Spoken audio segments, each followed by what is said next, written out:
have worked on both Java along with Spring Boot. Have you worked on microservices too?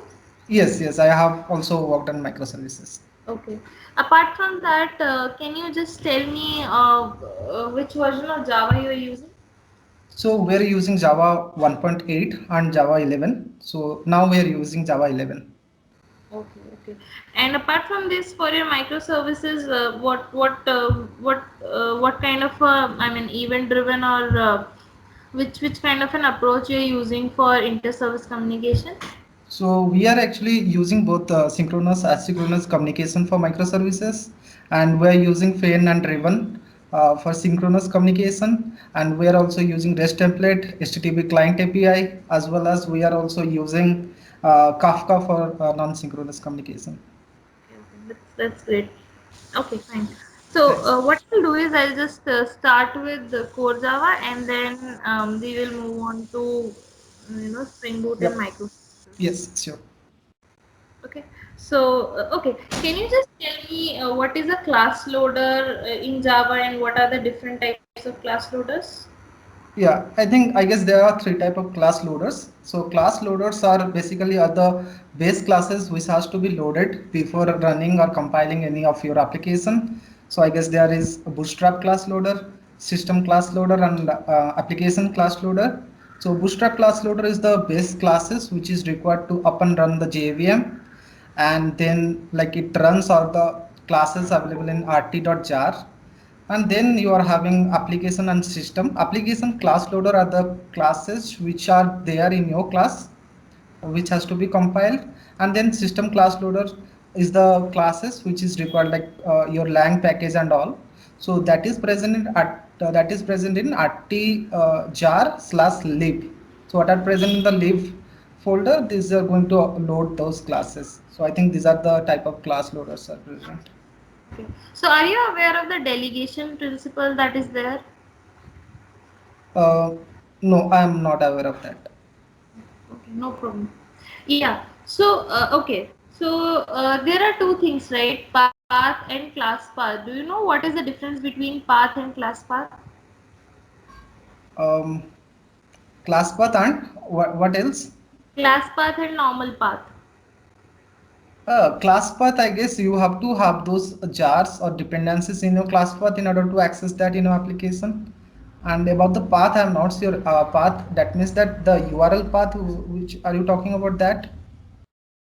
Yeah, so actually path is something that you provide as part of your application, like somewhere you provide path. So that is basically for the reference of your operating system, that is that particular path. And if you talk Okay, about class yes, path, that is specific to JVM. So yes. JVM uses your class path, it just has access to your class path, and it actually uses the class path to locate your Java binaries so that it can operate on those. Got it, yes. Okay, okay, no problem. Yeah, so okay, fine. Okay, can you tell me what is transient in Java and when it is used? So transient, I think it is used in serialization process. So if you are, like transforming something, and you want that some properties of your class don't be transferred or don't be take part in the serialization process, you can make it transient. So you can use transient keyword along with that, or you can also use static keyword along with that, so that those values will not be transferred to the destination class. So in the destination class, when you are deserializing the class, you will get not get the exact values which you are serialized, even though you will get the default values for those properties. Okay, fine. So suppose I have a scenario where I have a parent class and I have a child class. Okay. And so you know that if a parent class is serializable, the child will automatically be serializable, Yes, right? yes. There are certain things that I do not want to serialize as part of child class. Or first of all, okay, how are you going to restrict if suppose I have one parent class and my child class is extending my parent class? So how are you going to restrict the child class? I don't want my child class to be serialized. So how you are going to do that? Any idea? I think I said that like we can use transient or static. Transient you cannot use with class. You can use it with the member variables only. Okay, got it. For class level, I'm not sure how we can restrict. Maybe in the constructor you can throw some kind of an exception or something Okay, like that. okay, okay. So Or yeah, you yeah, override the yes, write object method, and inside that you can throw the exception for got it, that. got it. Yeah, that is fine. So, okay, can you tell me what is a garbage collector in Java? So garbage collector actually what it does is it periodically check what are the objects are there which don't have any reference in the application. It used to collect those objects and eligible them for the garbage collection. Yeah, so we can request the compiler for the garbage collection, but it don't guarantee it. So we can do it by system.gc by calling the system.gc method, and it what it does is just remove all the unnecessary objects from the heap memories. Okay, so as you mentioned that it is not necessary for the garbage collector to run whenever you do a system.gc. So what are the alternative approaches that are better than using this system.gc apart from this? So what we can do is if you want to implement something which will clean your code or close the resources, you can use, I guess, finally block we can use, and we can define those resources to be closed. I think that will be the alternative for this. Yeah, and you can also use this. Yeah, try with the thing as well.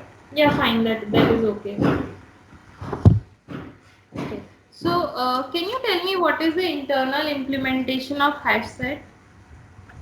So if you know hash set is the basically don't allow duplicates. So whenever you are going to add any element to a hash set, first it check the hash code. It take the elements hash code and check in the list that check in that set whether that hash code is present or not.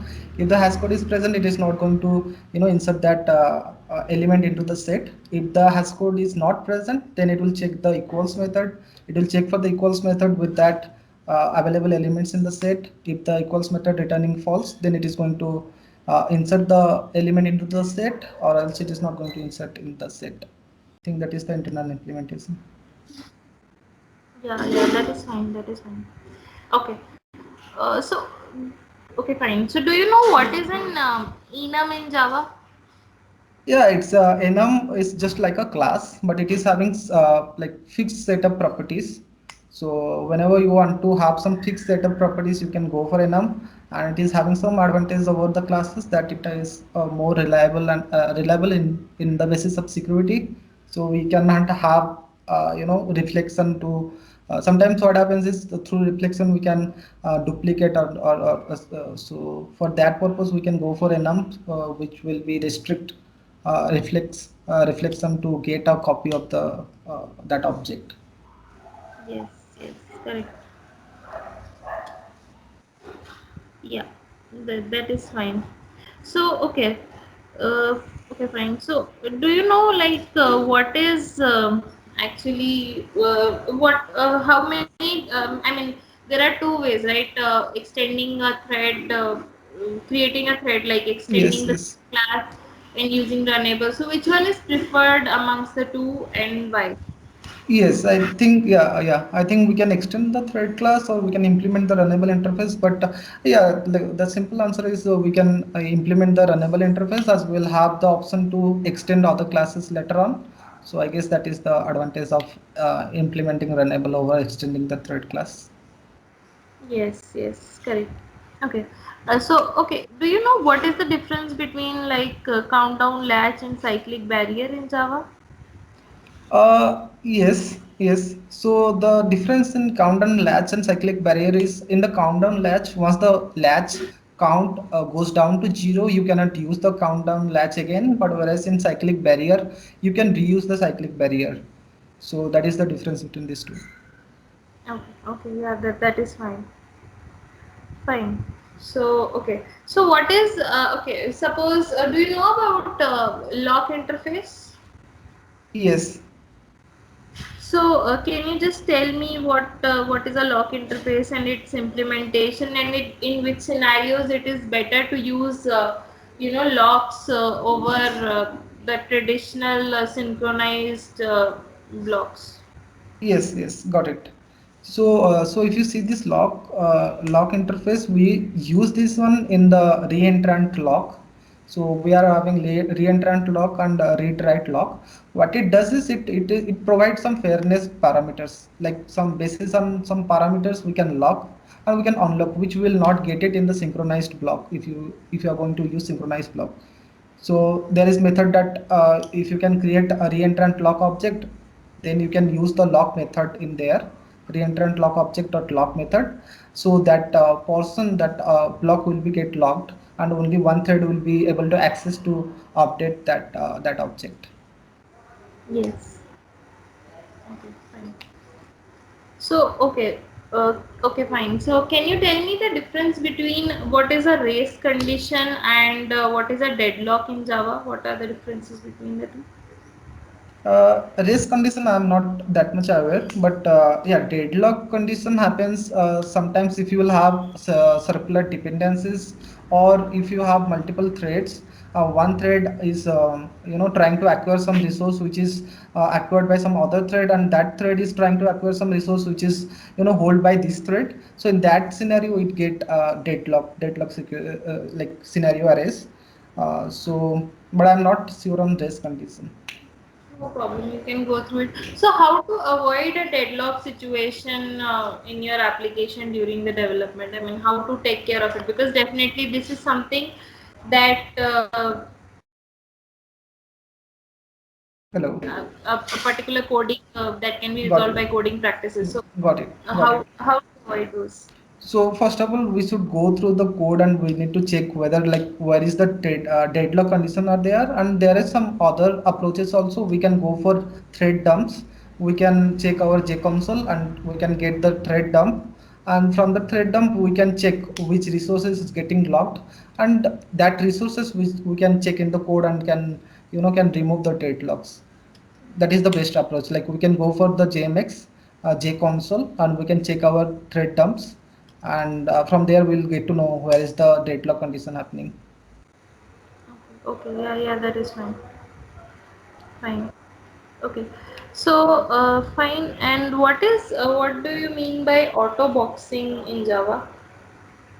So AutoBoxing, I think AutoBox and AutoUnbox, yeah, it is related to the wrapper class. So previously we was used to have integer, string, integer, and long, but then sometimes we require the object, not primitive type. So to convert the primitive type to object type, we need to use AutoBoxing, and yeah, so this wrapper classes is the example of this AutoBoxing. So we are having integer, long, so these are wrapper classes of these respective primitive types.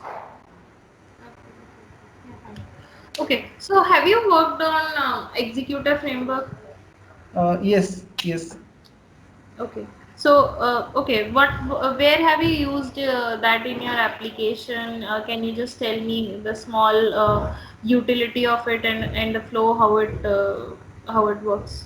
Yeah, so we have used it in different scenarios. One was for cache, to loading the data into the cache and retrieving the data from the cache. So in that scenario, we had used executor service. Along with that, we used executor service for the auditing purpose. So for auditing purpose, it is not depend upon the main thread execution. So we created different executor and we provide the number of threads. So that does auditing for us. So in these two scenarios we used. Okay, fine. So can you just tell me what is the basic difference between executor.submit and executor.execute method? I think that the basic difference between two is submit method is going to give you the future object, whereas execute method is not going to return you anything. And from that future object which submit is going to return you, you can get it the result later on when the computation is complete by using dot get method. Yeah, sure. Fine. I think that is fine. Okay. So let's just move on a little bit to the design pattern. So can you tell me what all design patterns you have used as of now? So yeah, so I have used singleton design pattern, factory design pattern, abstract factory design pattern, builder design pattern, and template design pattern. I guess these are the design pattern, and mostly like these are the creational design pattern that I have used. Yeah, yeah, that's fine. So can you tell me what is the basic difference between abstract factory and factory design pattern? Yeah, the abstract factory design pattern is the superset of factory design pattern. So in factory design pattern, what happens if you are dealing with the big scenarios, larger scenarios, you should go for abstract factory design pattern, because in factory design pattern you if you are like it's a subclass of abstract factory design pattern. So in our case, we used this factory design pattern to create the object for different widgets. So we used to have different type of charts, like graph chart, pie chart, histographic chart. So to create those objects, we use this factory design pattern. We're just sending the name of the chart which we required, and that factory is going to create that whole pie chart object for us, and return it back to us. So in that way, we used factory and abstract factory design pattern. Okay. So as you mentioned, like you are using factory. So factory is something where the entire, object creation is actually dependent on one particular class. That is a factory class where you have certain checks like which particular implementation you want to invoke. So what is, Yes. I want to clarify a little more with you in terms of some example. So if you talk about factory design pattern, so you have a factory class where you have a lot of checks where you take the decision of which particular implementation you want to invoke. But in Yes. case of abstract factory, it is not dependent on one that particular factory class. So can you just give an example, of abstract factory design pattern, like how it works? Sure, sure. See, in our case, as I told you, so we are creating different widget for our dashboard. So in our dashboard, we are having pie chart, graph chart, histographic charts. So for that chart creation, we used one factory pattern. Along with the charts, we also having some different, dimensional information. To create those dimensional information, we also use another factory design pattern. And uh, you know, uh, including these two, we created a pattern, that is abstract factory pattern, which is going to create you both the type of chart you want as well as the information for that chart, like the dimension, the radius, the color of the chart. So for this also, as I said, that we are having multiple factory patterns to create the same object, but then we bundled all the factory patterns together and we created an abstract factory pattern, and through that only we are giving them the fully initialized object. Sure. Yeah, yeah, sure. Fine. Okay. So, fine. Okay, this is fine. I think it's and microservices. So, can you just tell me like what is the overall flow of your application a little bit into in terms of microservices, and how you are actually scaling your applications on the runtime? Have you worked on that part as well? Yes, yes, yes. So I'll give you a brief description of my application and how we have decompose this application into microservice format. So yeah, this application which I have worked is a Spectra application, is a product. So we are actually creating a base component or generic component which is helpful for the business user to take a decision, actionable decision, we can say. So there we created one component that is called dashboard, which is kind of analytics visualization layer, where we are showing all the visualization components to the customer. Along with that, we are having one component which is going to interact with the database, that is we call as result set database. Along with that, we are having component that is totally responsible for authentication and authorization.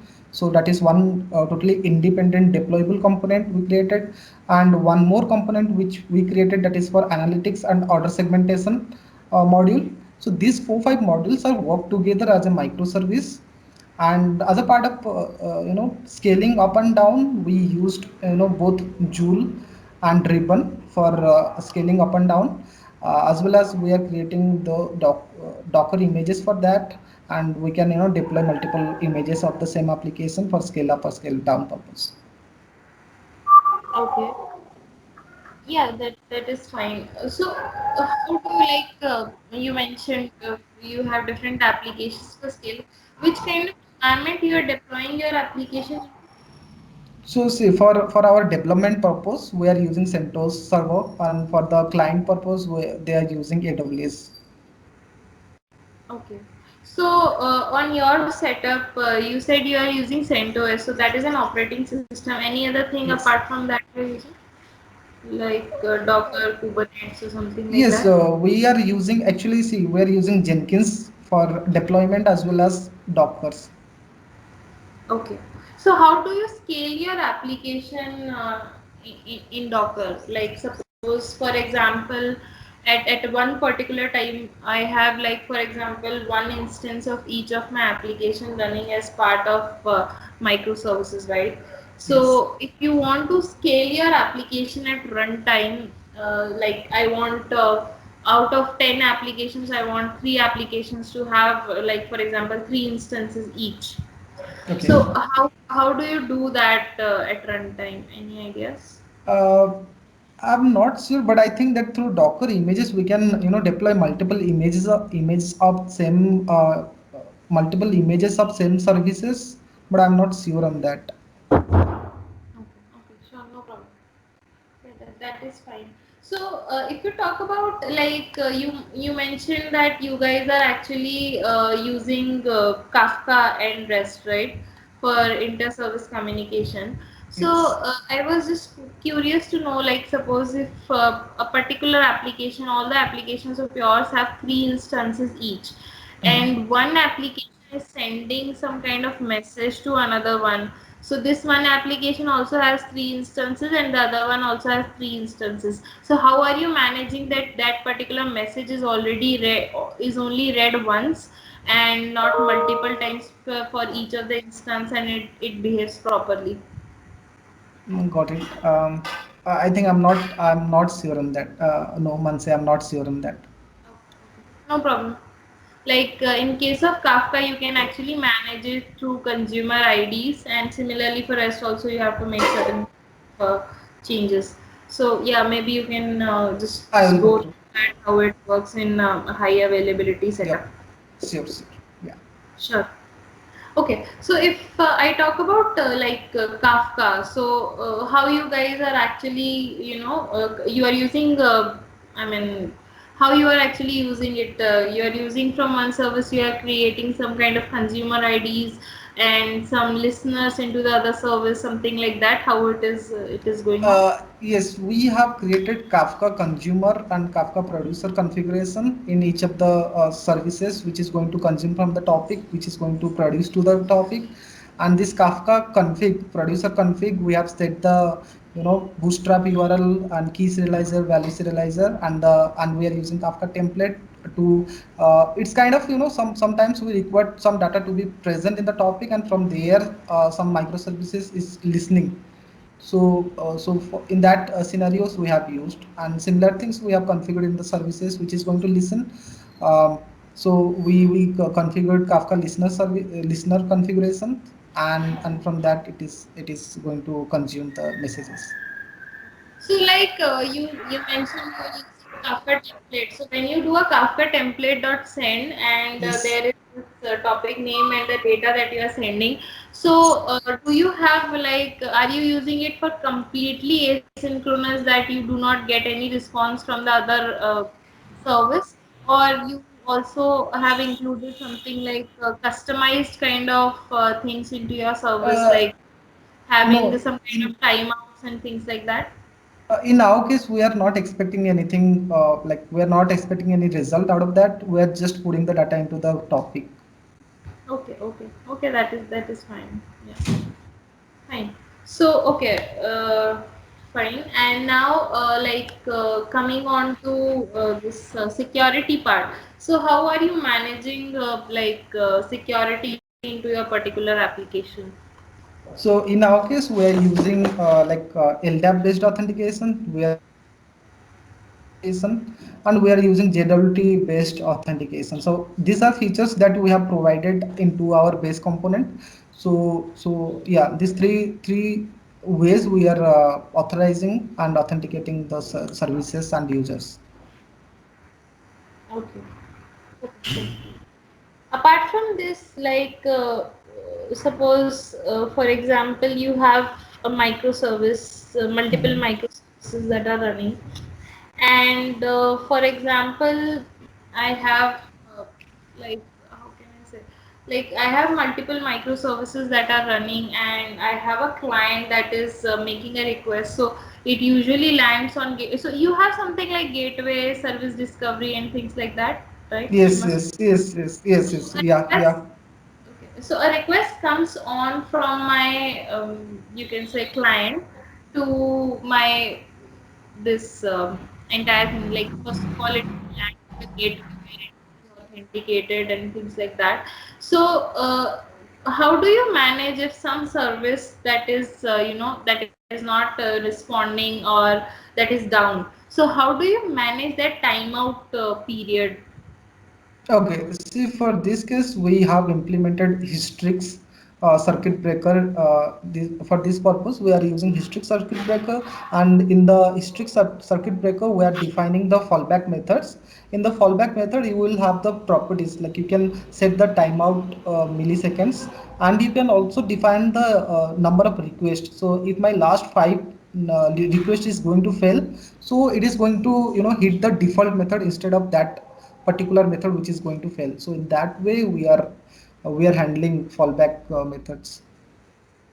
Correct, correct. Okay, so you mentioned circuit breaker. Can you tell me in detail what is circuit breaker design pattern? So if you see in circuit break design pattern, what it does is, so from microservice one or microservice A, and you are calling to microservice B and B to C, and somewhere some microservice is going to fail. So instead of sending, you can send a default message, or what you can do is you can define a default fallback method, and you can define the Hystrix properties. If some of your request is going to fail, then it will be automatically activate that circuit. It will break the circuit and it will call the default methods which you define. So you will get a default values, or you can configure anyway with whichever is suitable for you, you can define that. So that what will happen is when some service is down, so if you like last five services getting down, or the success rate is not that much what you are expecting, or after three or four failure if you are getting again success response, then that's fine, it will not do anything. If you are continuously getting failed request or timeout issue if you are getting, so this will be activated automatically. Okay. Yeah, yeah, that is fine. Fine. So have you worked on application monitoring and performance management as well? Yes, so for application monitoring, see, for service monitoring, you can go for actuator, and for the application monitoring, we are using Jenkins. So from the Jenkins dashboard, we used to check the logs, as well as we also use CloudWatch. So from CloudWatch also you can do both the things, like you can check the services health as well as you can also check the applications logs. Okay, okay. So are you guys using Spring Cloud Config Server as well for, I mean, Yes, or yes, something yes, equivalent to? yes. Okay. So can you tell me how does it work and what are the benefits of using, centralized configuration server?